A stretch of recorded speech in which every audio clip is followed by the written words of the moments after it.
आपण आजाराबद्दलची कारणे आणि लक्षणे जाणून घेतली। आता तपासणी आणि उपचाराबद्दल जाणून घेऊया। या आजारामध्ये तपासणी आपण कशा स्वरूपाने करू शकतो? Electromyography and nerve conduction study, ज्यामध्ये आपण नसांची आणि स्नायूंची तपासणी करून रुग्णाला ॲक्झोनल किंवा डिमायलिटिंग न्यूरोपॅथी आहे का या प्रकारचे निदान करून रुग्णांना आपण ट्रीटमेंट सुरू करू शकतो। दुसऱ्या प्रकारची तपासणी आहे लंबर पंक्चर, सेरेब्रो स्पायनल फ्लुइड, ज्यामध्ये प्रोटीन्स आणि सेल्स कशा आहेत याचं प्रमाण जाणून घेऊन आपण निदान करतो। GBSसाठी उपचार ही तितकेच महत्त्वाचे आहेत। फिजिओथेरपी किंवा स्नायूंना हालचाली मिळण्यासाठी व्यायाम मिळणं गरजेचं आहे। दुसरी महत्त्वाची ट्रीटमेंट आहे IV इम्युनोग्लोबुलिन।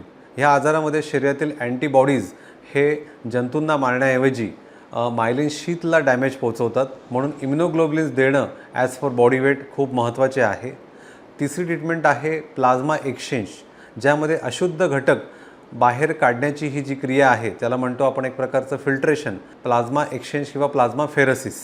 चौथी ट्रीटमेंट आहे ही व्हेंटिलेटरी ट्रीटमेंट। ज्या पेशंटला गंभीर अवस्थेमध्ये श्वास घ्यायला त्रास होतो या प्रकारच्या पेशंट्सला व्हेंटिलेटरी सपोर्ट देणं तितकंच गरजेचं आहे। ह्या मॉन्सून सीझनमध्ये जर रुग्णांना हातापायाला मुंग्या येणं, हातापायाला टोचल्यासारखं होणं, स्नायूंच्या हालचाली कमी होणं यासारखी लक्षणं असतील तर त्वरित डॉक्टरांना संपर्क साधा आणि आजाराबद्दलची माहिती घ्या आणि योग्य ती ट्रीटमेंट घ्या। धन्यवाद।